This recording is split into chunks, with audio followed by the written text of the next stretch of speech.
Good morning, everybody. Thank you for coming to this seminar. It's my pleasure to introduce Dr. Davina Saccaggi.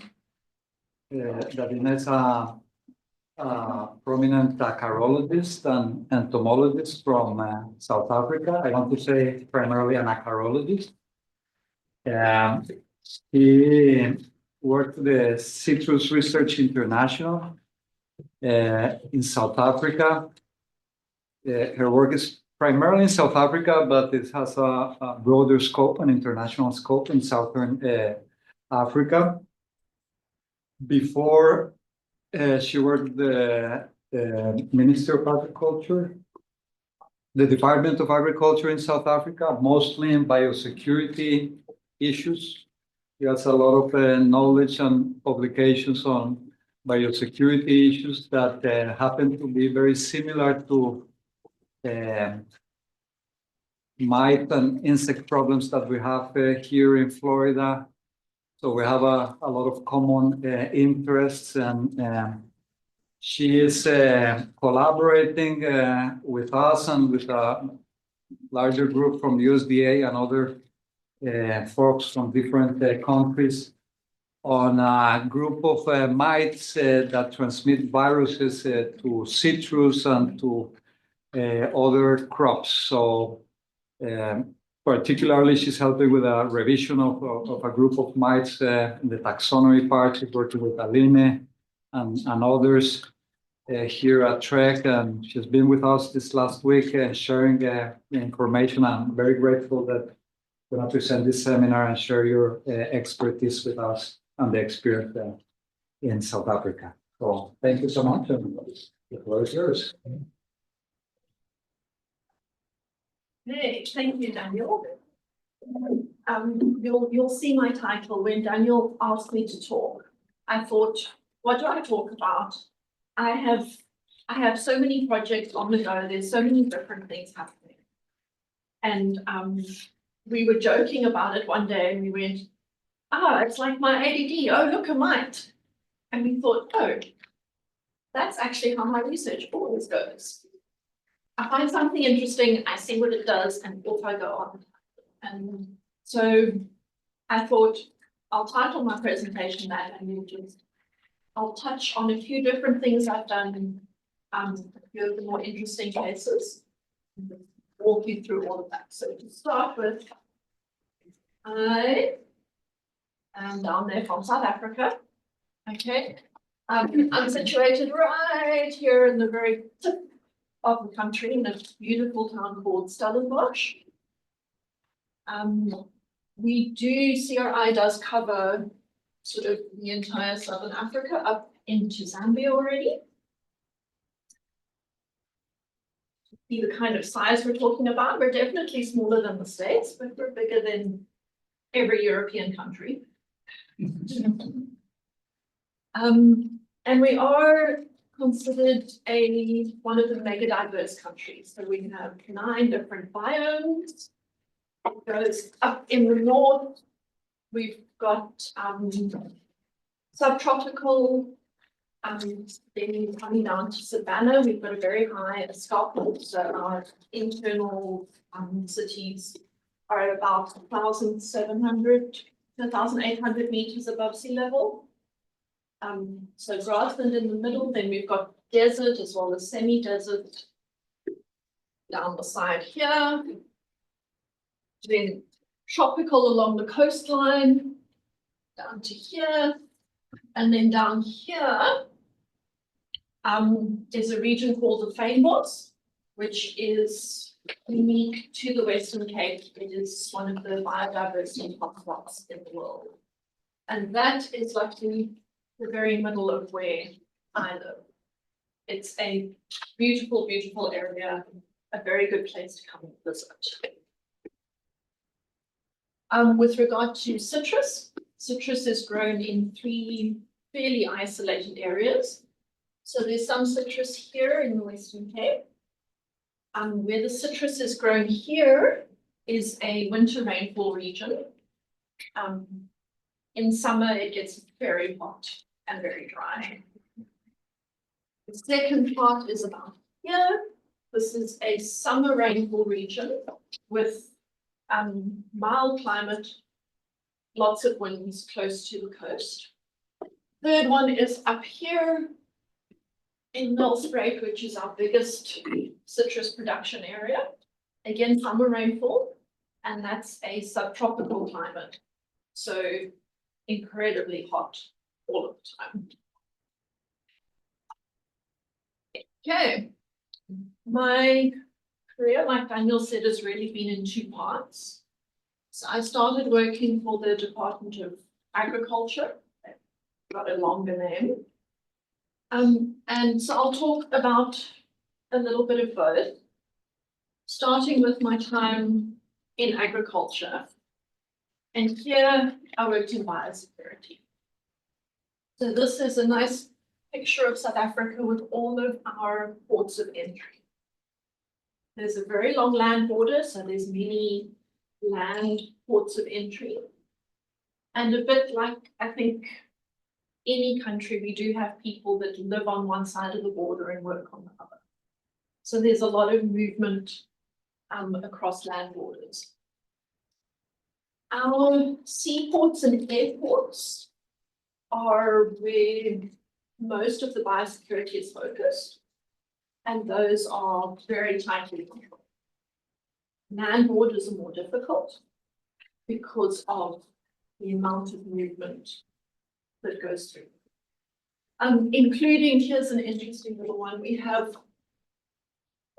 two tiny little kingdoms that are locked inside South Africa. So they're very small, their economies are also very small, and they rely on South Africa for pretty much all of their imports or exports, as well as for their biosecurity. And you can see there's a lot of borders between them, so there's a lot of movement across them. I worked in Stellenbosch in the diagnostic lab.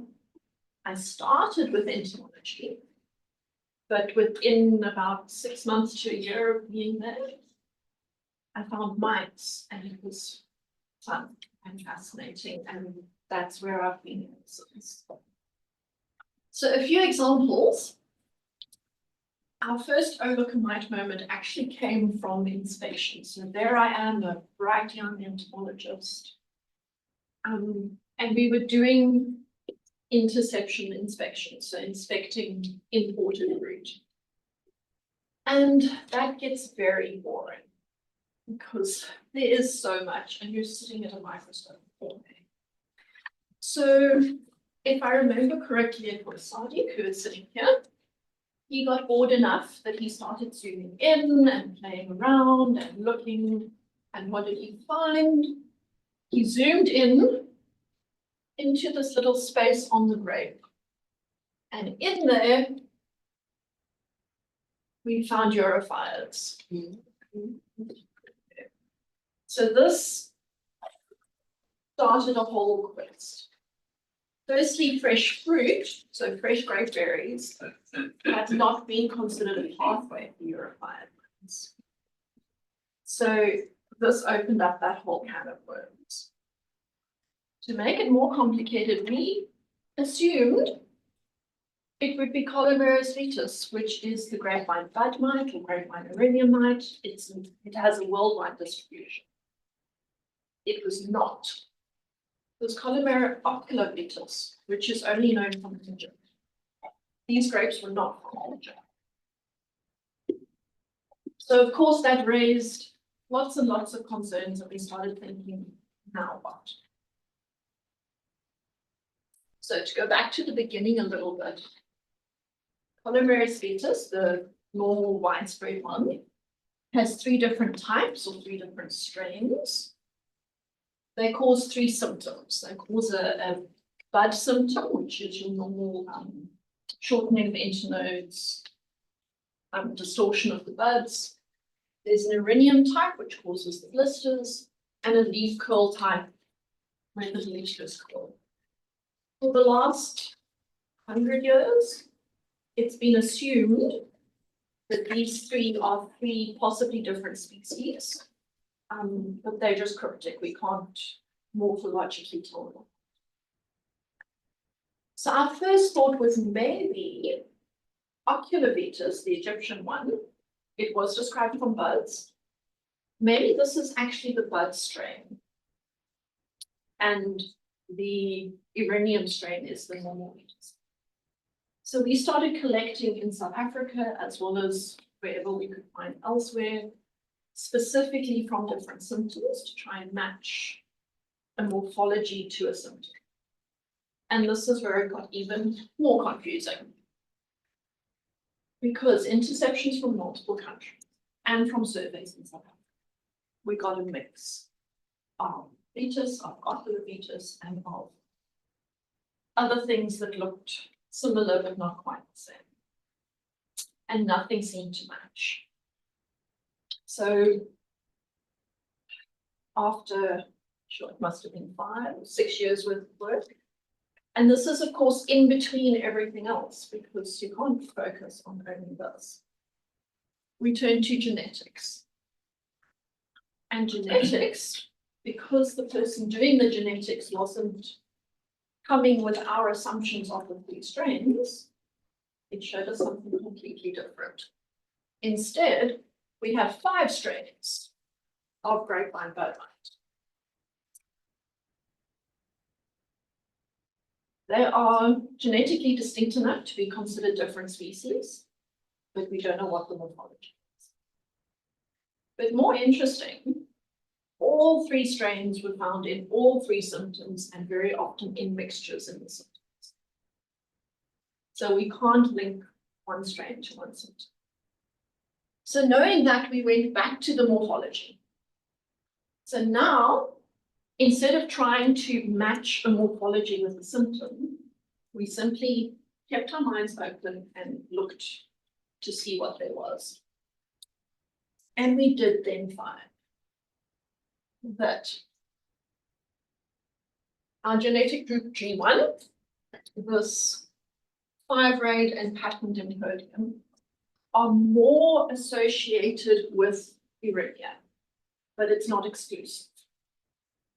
The same the other way around, the G3 group, the smooth prodorsal shield, is more associated with buds, but not exclusively. There's also another group, the G2, which seems to be everywhere. It's a social butterfly. We can find it in all sorts of places. And the leaf curl, we couldn't link to. So we still need to go back. Someone needs to go back and sort out, try and really do the morphological taxonomy of this to see if we can separate them out. I have not had the time to do that yet, but the slides are there if anyone feels like a side quest into this. But at least we know that it's a complex of species. We know that we're finding all the species in all the symptoms. So you can't just assume because you've got one symptom, you've got one species. And it was an interesting concept to see that we have way more groups, genetic groups, than what we have symptoms. And Denise Navia is still looking into it from that side. So the project is still ongoing. Okay. My next look-a-mite moment came from kiwi. Okay, so we found a whole bunch of stuff on kiwis. The one I want to talk about is this little guy. We found a mystery Brevipalpus. And this is where my whole Brevipalpus obsession started. So in 2007, on kiwi fruit from Italy, we intercepted a mystery Brevipalpus. We did not know what it was. Over the next 16 years, there were multiple interceptions from multiple countries, all from Europe. It's close to Brevipalpus lewisi, which at the time was a quarantine mite. So we were worried about it, but we couldn't identify it. It got so good that I knew what to look for. I knew how to distinguish it. I could tell you exactly that our Italian friend had come to visit again, but it still didn't have a name. So why did it take us so long to get a name? I see it's closing up there. First of all, we only ever intercepted adults. So for me, that left a big question in my mind as to whether kiwi is actually the host for the whole life cycle. So what other crops should we be looking on and where should we be looking? We have no idea because I don't live in Italy. Okay. Secondly, we all know Brevipalpus taxonomy is complicated, and I'll talk about that a little bit more just now. We thought it might be a new species, but we weren't sure enough. And without nymphs, we also didn't want to describe a new one without knowing the host for sure. No specimens for comparison. So all of the Brevipalpus specimens are not in South Africa. They're all over the place, largely in the Smithsonian, some in the Brevipalpus collection. But the biggest problem actually was the fact that it is phytosanitary information. So as an employee of the Department of Agriculture, I could not approach, the most logical person to approach would have been Ronald Achawa from the USDA. I could not approach someone from the USDA and say, hey, I just intercepted this mite that might be a quarantine risk from a third country. So a lot of the information had to be handled very carefully, nor could I contact Italian researchers and say, hey, go look in your fields if you've got this quarantine pest. And if you say, yes, South Africa might stop your imports. It becomes quite a political mess, and one needs to be very, very careful with how you handle it and what you do. Luckily, this was solved with collaborators. So it was solved by a roundabout route. Eddie and myself had been working on this in South Africa for quite a while. We'd been talking to overseas colleagues, but with limited information that we could share, which we did. Then Enrico and Marcello entered the scene, and this is where I met Marcello. They were doing a survey on kiwi in Italy, and they reached out to us because they found Brevipalpus. And then, because I hadn't made the first contact, I could say, hey, I have this new mite that I don't know what it is, and we can be careful about it. He then put me in touch with Alina on this side, and Ronald, who I'd known for a long time, but I haven't been able to directly send him anything. And between all of us, we were then able to tease it apart. Marcello found the same Brevipalpus on that side. I could send slides, we could figure out what it was. And eventually, 16 years later, we got a name for it. So we now have Brevipalpus garmani that we now know occurs on kiwis in the European region. But it took 16 years and a roundabout route. So a lot of what I've done in biosecurity and quarantine has been trying to advocate for better collaboration. One would have to put things like confidentiality agreements in place and those kind of things to make sure that things are done properly. But it makes it incredibly difficult, especially in a field like acarology that's very small. It makes it very, very difficult to do anything if you can't talk to them.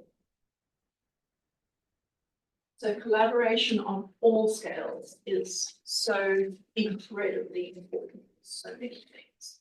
You cannot solve something like that. I'm not going to put it up, but also in my time at the Department of Agriculture, I then did a lot of stats and modeling and invasive species modeling. What makes a species more likely to be transported? How do we do inspections? I'm not putting it up because it's a lot of graphs and a lot of stats. And so if you like statistics, go for it, go have a look. If you don't, I'm not going to bore you. We'll move on to interesting things. So onto my work with citrus research. So actually fairly recently, 3 years ago now, I moved out of my lab to spend more time in the orchards. And it has been a fantastic move. Citrus in South Africa is by far our largest food crop, accounting for more than half, 55% more or less, of all food production in South Africa is citrus. We're unusual in that around 80% of our citrus is exported. So a very, very large export market. That makes us the second largest exporter in the world of citrus. The only country that's bigger than ours is Spain.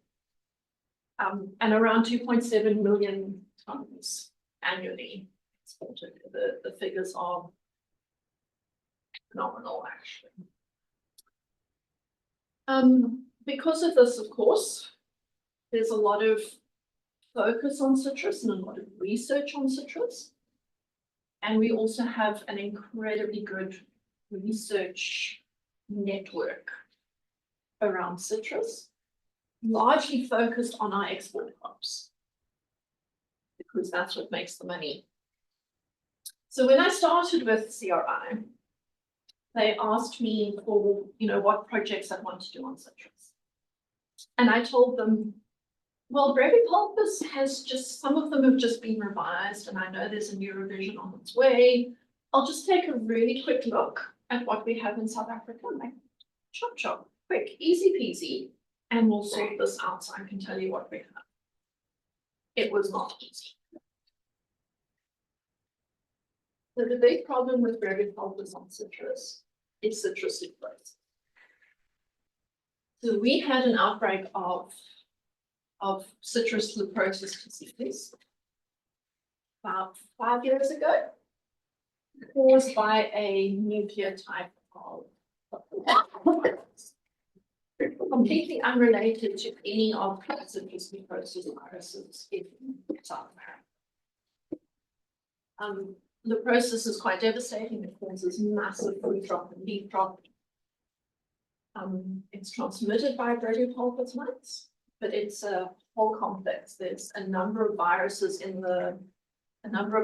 associated with it, and a number of Brevipalpus species that each transmit different viruses.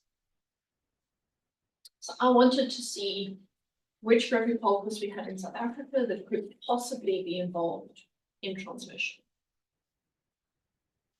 And instead of solving it, I just opened a whole can of worms. So I started with having a look at our national collection. Okay? It's about 800 Brevipalpus slides, so it's really not that much. Okay? If you look at what Alina is busy with now, it's way more than 800 slides. So in my naive mind, I thought, with slides, a year, maybe a year and a half, I'll be finished. There are only 6 species published from South Africa. So that also made me think this shouldn't be too tough, right? The last 2 of which I had added in 2017, so it shouldn't be a problem. When I went through what was written in the collection, there was 1 species added in the collection that hadn't been published. But then I started looking at what was actually on the slides. So far, and I have not finished yet, so far, we are up to 14 confirmed species. I've got 3 of them that are tentative that I need to see if I can somehow find the types to confirm. And I have 2 new species. And this is just right now. I'm still nowhere near finished. So I opened up an entire big can of worms here, and there's so many years to go, I think. What I found I had to do with this, also got 3 of them vectors of, that we know are vectors of necrosis viruses. Definitely one of the Californicus group is the vector in South Africa, but we do not know which one. The initial identification just said Californicus sensoratu.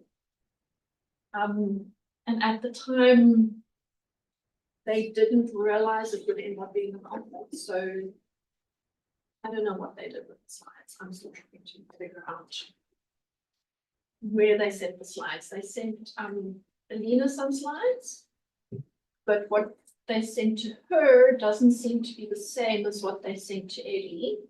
And it's not the same as what they sent for the virus testing. So although they're collected from the same field, they were collected at different times.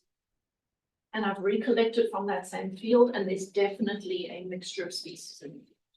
So which one went where, I'm not sure. Okay, so with this one, I also had to go back to the beginning again. So something that I thought would start off easy, I realized no, I need to start this from scratch again. Brevipalpus is a massive genus. 329 names associated with it. At the moment, 291 valid species. For now. There are at least another 8 coming shortly. Okay. Traditionally, it's been separated into 6 groups. But especially the older publications don't always place their species into groups.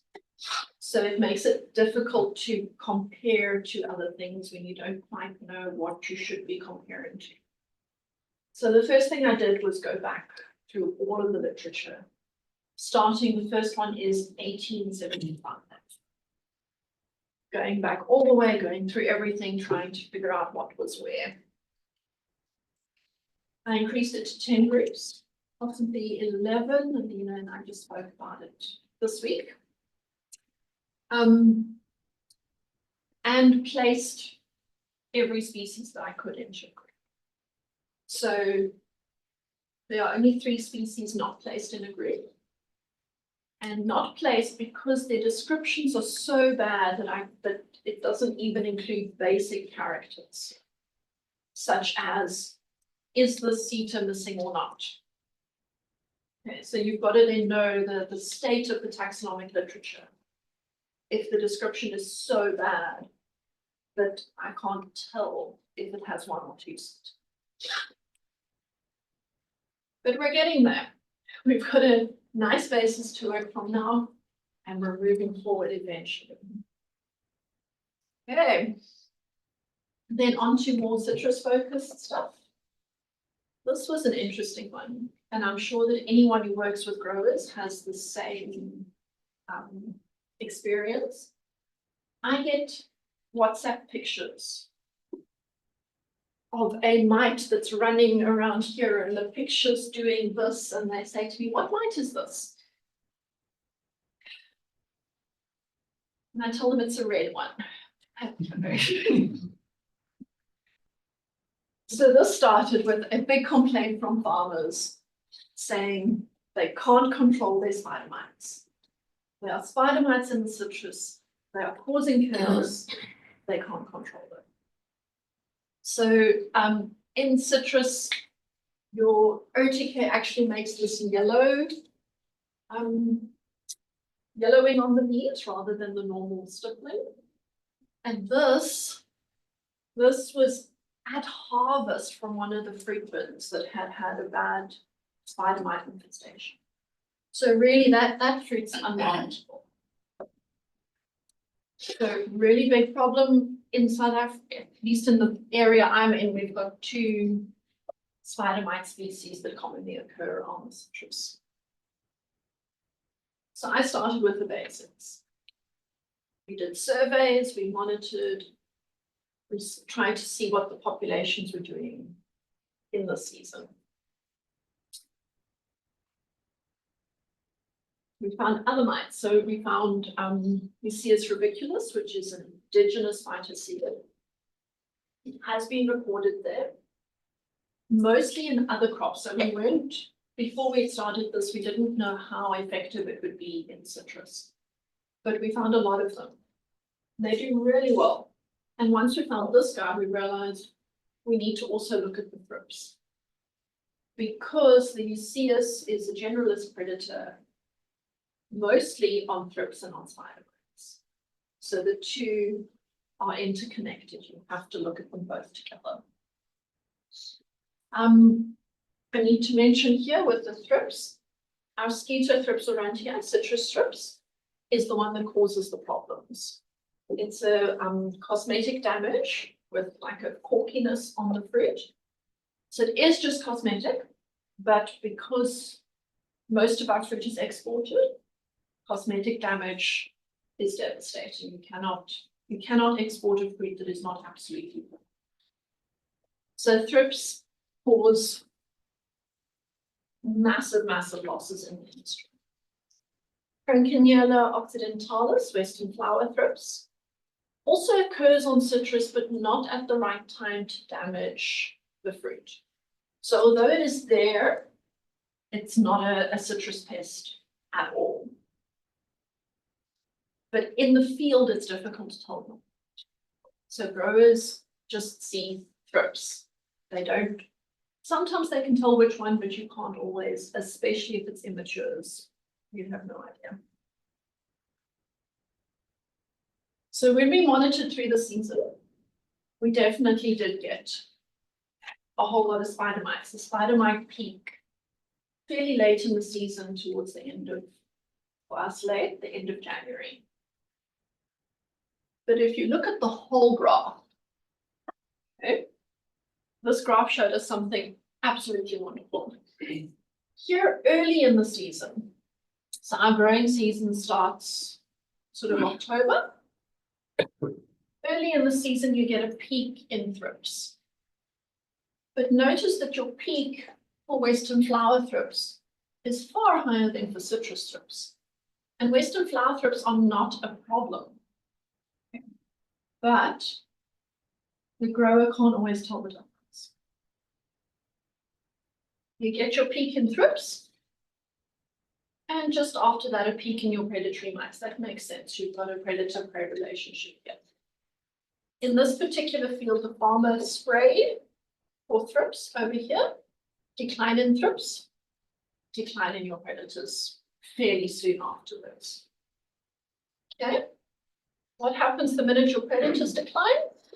Spider mites peak. Okay. So I think us as entomologists or ecologists, we kind of see that this will happen. It seems obvious.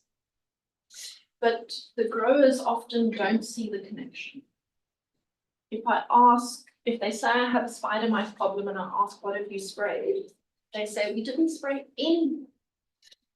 And then I say, well, what have you sprayed for something else? And they go, oh, yes, I sprayed for thrips, I sprayed for mealybugs, I sprayed for whatever else. And I didn't spray for spider mite. So one of the big things that we're trying to bring across is integrated pest management. You cannot manage one pest in isolation. Everything feeds into everything else. And graphs like this are beautiful because I can show you exactly what happened here, and I'm not talking nonsense. So this is and still an ongoing project. This is just one field. We're finishing it off this season. We have 10 different orchards over 2 seasons. And once all of that data goes together, I'm really looking forward to see what our major trends are and how we can help them solve this spider mite problem of theirs. But in general, my recommendation usually is don't kill the good guys. Because what's happening far too often is there's sprays constantly, and I've seen many people nodding here, so obviously this is a problem all over the world.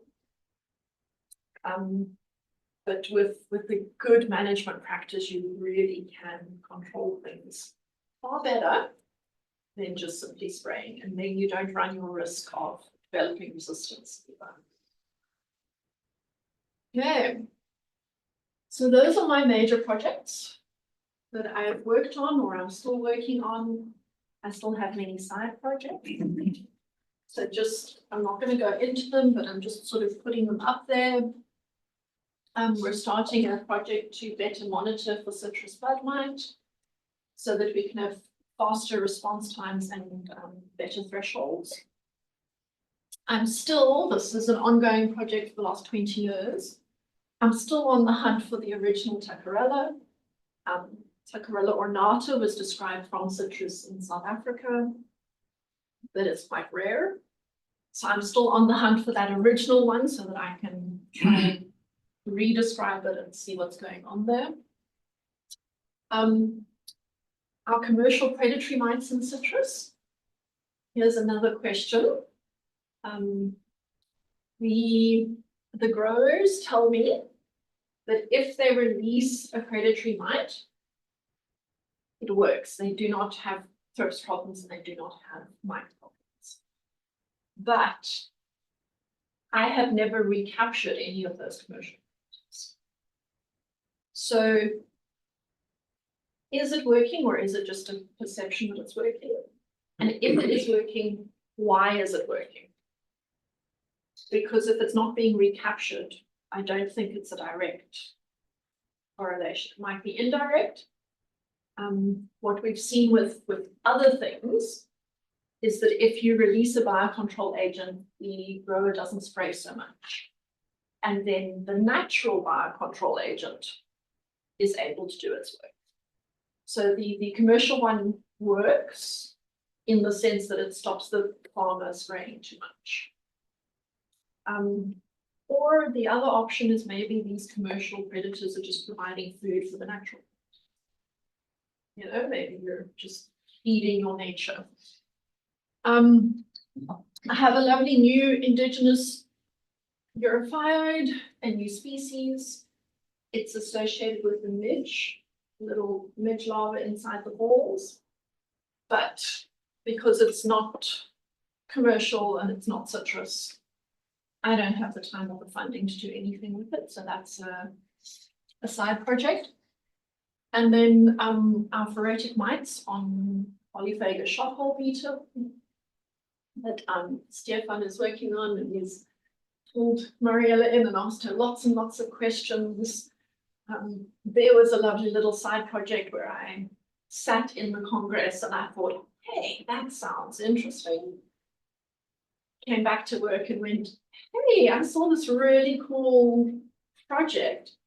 And suddenly the ball was rolling. So many, many things have started with just simply being curious and following where my curiosity went. And here I am, many years later, still on my side quests.